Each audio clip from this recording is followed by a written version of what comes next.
تبارك الذي بيده الملك وهو على كل شيء قدير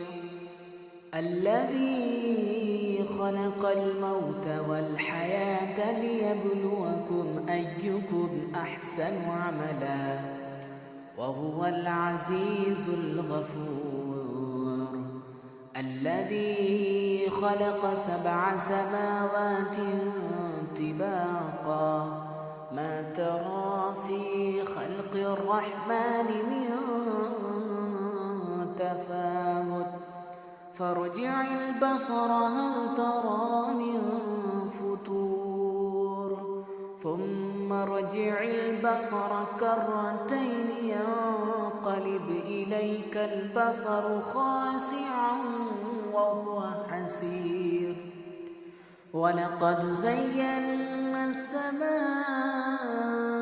الدنيا بمصابيح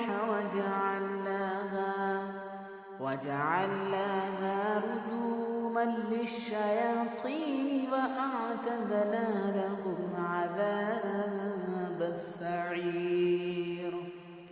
وللذين كفروا بربهم عذاب جهنم وبئس المصير إذا